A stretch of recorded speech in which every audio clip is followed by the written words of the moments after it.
I mean, the truth. What's the point of that? We don't need to know about that. Yeah. What we need to know is it wasn't a milk float. It definitely wasn't electric. It was definitely a diesel, because that diesel was so flammable. Burn, baby, burn. Bristol Inferno. This is the Bristol Airport Fire video that you've all been wanting me to cover, because I've been sent it loads of times. So let's have a look at this high quality piece of superb journalism from the Sun newspaper. Airport Inferno, Bristol Airport Fire. Mystery surrounds a blaze that ripped through a car park and left 5 motors completely destroyed. Motors? Who do they think they are? Mike Brewer? Lovely jubbly. Bristol Airport was forced to shut its runway for a short period of time as fire crews tried to snuff out the flames. Shocking footage captured by onlookers shows the blaze engulfing cars within the open air Silver Zone car park in flames yesterday. Witnesses watched in horror as the fire tore through the packed car park with thick black smoke billowing into the sky. Multiple fire crews raced from Bedminster Fire Station to attend the scene, whilst the airport fire service began tackling the blaze. Avon Fire and Rescue Service and Bristol Airport's own fire crew worked together to tackle the fire, which set alight 11 cars and completely destroyed 4 or 5. Blaze began at around 10 a.m. on Sunday morning. It is not being treated as suspicious. It is believed to have been caused by accidental ignition. More on that in a minute. The airport was forced to shut for a little while. The fire service confirmed that the extent of the damage of the parked motors, Mike Brewer, from the raging blaze ranged from 20 to 100%. Oh yeah, was your car at the airport? Yeah, it was actually, yeah. Bad news, it is somewhere between 20 and 100% burnt. Well, to be honest, any percent burnt is not ideal. Do you know what percent burnt my car is? No, we'll have to get back to you on that one. They still haven't told all the people that their cars have been burnt. Some of them have already been on holiday. Bristol Airport confirmed to The Sun that it would be contacting the owners of the affected vehicles as soon as possible. They added that they've already been in touch with most owners of the damaged cars and would be contacting the rest today. A question mark surrounds the exact cause of yesterday's fire, with accidental ignition said to be to blame. Accidental ignition, that's like a one-size-fits-all, isn't it? There were no diversions and delays to flights were minor, said a Bristol Airport spokesman. A parked car caught fire in our Silver Zone car park, which is an open-air car park to the south of the runway. The fire spread to a small number of vehicles. There were no injuries and the fire was quickly put out by the emergency services. Right, before we get into I'm basically going to speak to Tony Goodman on this one, because Tony is from this neck of the woods and he knows loads about EVs and fires and all sorts, and he's funny. So let's speak to him. But before we get into the funny part of the video, seriously, this was an open air car park with 11 cars on fire and they were able to put the blaze out. So the fire is out. They know how many cars are burnt. They can get to the scene because there's no fire and therefore no heat. And they can't say what caused it. I know that you're already drawing the parallels between the way the Luton Airport fire was handled. Bearing in mind that one was what? 1,000 cars that were burnt across how many stories of the car park? And before the fire had even been cooled down, they'd announced that the fire was caused by a diesel. I think it's interesting when you've got the context of 2 fires at 2 airport car parks, one of which is very, very small by comparison, and they can now say, we don't quite know what's caused it. One of them was huge, and they do know exactly what caused it. So make your own conclusions on that one. Was it an EV? Was it a Range Rover? I don't think it actually matters, because what we've learnt there in just the way the 2 fires have been handled and reported on tells us everything that we need to know about the Luton Airport fire. What caused the Bristol one? It's probably a Range Rover, wasn't it? It was just accidental ignition. I've never accidentally ignited anything. Not in a big way anyway. Have you ever accidentally ignited something? My wife does all the time, usually in the kitchen. Just the other day, she plugged the kettle in and like plugged the plug into the wall and then said to me, "How's this got all melted?"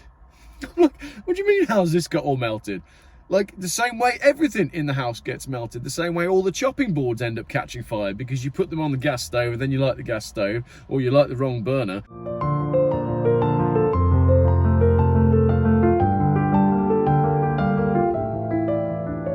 That's accidental ignition, but accidental ignition in this context, how does that happen in a car park? I couldn't accidentally ignite this car if I tried. I couldn't intentionally ignite this car without going like to the fuel tank with a rag, Molotov cocktail style, and a lighter. That's the way I'd have to do it. How do you accidentally ignite a car park? It's got to be a fault with a car, or it's got to be an electric car, hasn't it? There's no chargers there because they're basically in a field, so we can't blame the chargers. There's an airport, and people fly places, so it could well have been a Range Rover. Anyway, let's get Tony on the phone, see what Tony thinks, because Tony will have something to say about this. Slight continuity error here because I've switched cameras. So let's get Tony on the phone from EV Carnage. Tony's a right laugh, and this is his neck of the woods, isn't it? I've even got him saved in my phone as Milk Floats Are Us. Right, let's see what Tony's got to say.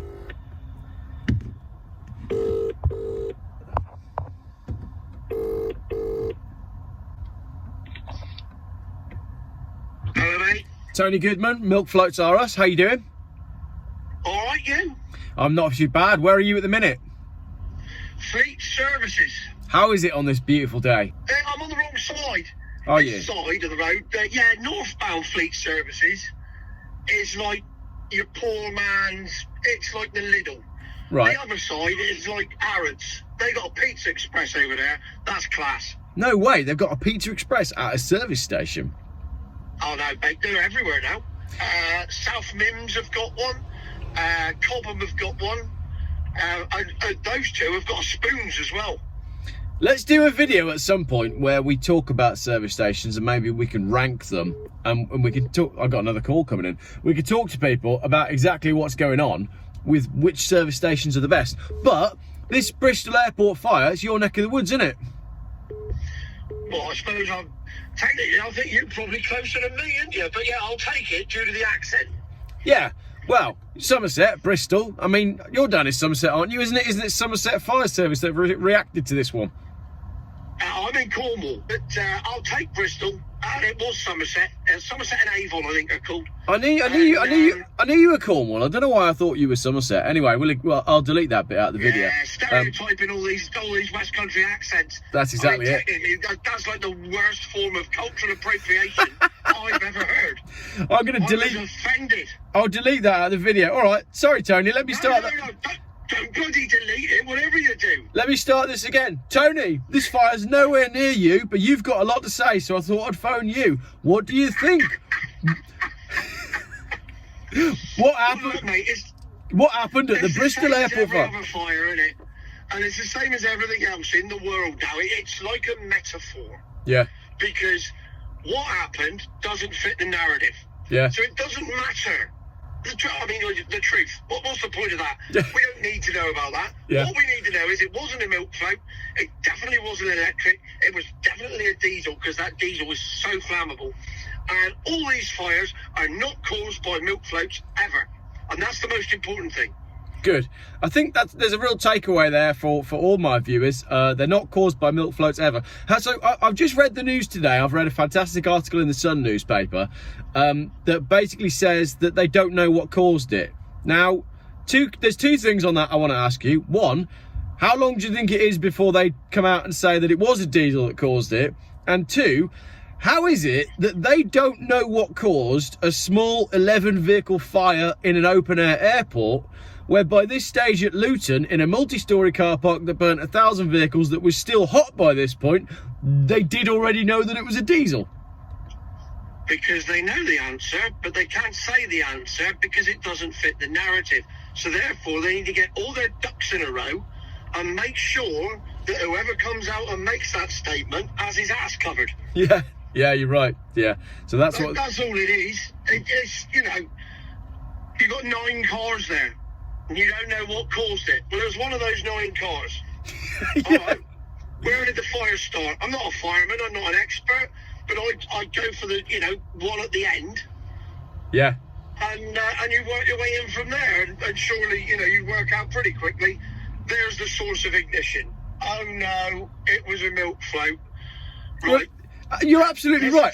How hard could it be? We've got a line of cars that were on fire. Where did the fire start? Well, probably in the middle. Well, what kind of car was that? That'll tell us what the problem was. Yeah, but that doesn't work, does it? You No. know, I had a guy, because I posted something about it, just to wind people up, really, and get the milk floaters biting.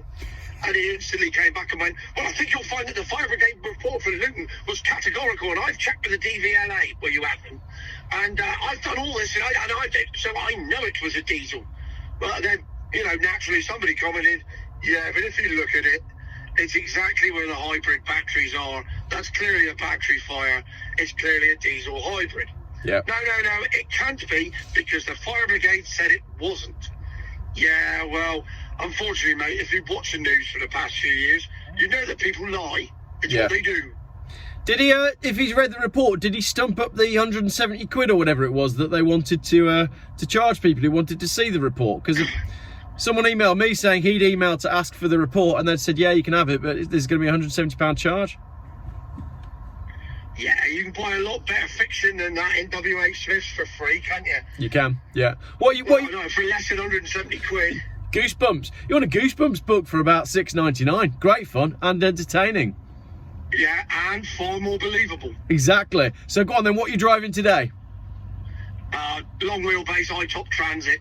Oh, that's The daddy of white van man. that's like the van that van men aspire to own. Yeah, it's everything you want. It's the 350 blue one, and yeah, it's the daddy of transit vans. And I'm off to the home of the roundabout, Milton Keynes. Well, seeing as I've already done some cultural appropriation and stereotyping with getting your location wrong based on your accent, now that you're driving a long wheelbase high top transit van, can I ask, have you got anything illegal in the back? Broken Range Rovers or people? Do you know what? I'm terrible. I haven't even looked. I haven't looked at anything in the back of there. I just jumped in it.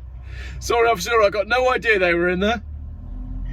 Get me out! Oh, no, nothing to see here. No. Brilliant, Tony. Look, I'll let you crack on with your service station. Great to chat to you, and I'll speak to you next time I need an expert opinion on something that didn't happen anywhere near your house.